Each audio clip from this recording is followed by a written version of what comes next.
Hello, my name is Nicole Matyas, and I am a second-year occupational therapy student at Thomas Jefferson University in Philadelphia. In the beginning of October, I attended an International Disabilities Rights Conference in the virtual world, specifically in the Second Life program that was called Technically We're Still Accessible, Right? Exploring True Inclusion in the Digital World. This conference was heavily focused on the issues of accessibility for individuals with various disabilities and what kinds of advances are being made in order to make life for those individuals more conducive to their ability to function just like any other able-bodied person. Today, we're going to explore the themes I came across during my experience during this conference and how they relate to my background as an occupational therapy student. The first thing I'd like to talk about is a concept called auto-personalization, deemed by bioengineering professor Greg Vanderheiden, who also served as a speaker during the SL conference. Using the global public inclusive infrastructure as a framework, this concept aims to bridge the gap between disability and accessibility, more specifically by minimizing those features on technological devices that are inaccessible to individuals with disabilities and implementing a more universal design for all devices. An example of this would be text-to-voice, so that both individuals who have or do not have vision can utilize an information kiosk at a train station. The way this process would work would be by giving individuals the option to personalize their interfaces by storing preferences and settings to a universal cloud or network, and then ensuring that most devices out in the community have that software so that individuals are then assured that they will be able to carry out their day-to-day tasks knowing there is a technology that will satisfy their needs. Overall, this enabling technology facilitates the opportunity for all individuals despite abilities or lack thereof. As I previously stated, the concept of auto-personalization allows the person to customize his or her interface for assistive devices and then adapts that content based on personal preferences. After this, all devices that contain this software, which may include kiosks, booths, or telephones, will be accessible to all populations.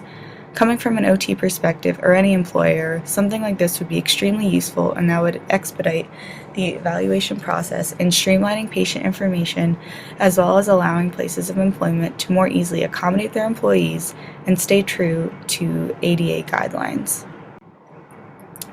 The second presentation I attended was called Hear with Your Eyes, How It's Done, and this was presented both by iSky Silverweb, a member of the Second Life community who also happens to be deaf, and Gentle Heron, a major figure in SL who has also been diagnosed with multiple sclerosis years ago. This presentation centered around text communication in the virtual world and the importance of multiple means of communication as a means of ensuring accessibility and inclusion for individual participation online. This is why the majority of presentations in Second Life are presented both via voice output but also through the local text chat, as the SL community recognizes the many needs of different people, yet the equal right to being able to participate on a day-to-day basis. Make Virtual Worlds Like SL Accessible and Inclusive for People with Disabilities was a series of interactive displays or posters that I was able to attend intermittently. And again, these mini presentations centered around the ultimate goal of achieving inclusion in the virtual world, with Second Life being just one powerful instrument for pushing toward this concept of inclusion and accessibility. Relating these concepts back to my personal background, I found my experience to be very valuable in that I learned how the virtual world can be used as a valuable tool in conveying information and educating others about what is currently being done to increase user-friendliness in terms of technology and daily functions. As an OT student, I have a special appreciation for this, such as in working with those with physical disabilities that prohibit individuals from being able to lead convenient and efficient lives in comparison to those who are able-bodied. The concepts of self-advocacy and empowerment are extremely important to highlight, in that individuals need to be aware of their right to access and feel empowered enough to voice their needs so that action may be taken. There's nothing more powerful than hearing about the authentic experiences of those which our community directly affects. And furthermore, with this equal opportunity, individuals will be able to be more engaged and live a more enhanced and satisfying life. These presentations had me constantly referring back to one of my OT classes in which we discussed universal design, a notion that not all physical features of our community, including buses, airplanes, theaters, restaurants, and public restrooms, and everything in between, should not only be accessible, but take a step further to achieve universal design in which the arrangement of a given place is simply conducive to anybody. This means that the physical accommodations for one person with a disability do not affect its use and function for someone without a disability, and vice versa. In a perfect world, everything would be accessible to everyone, and that is universal design.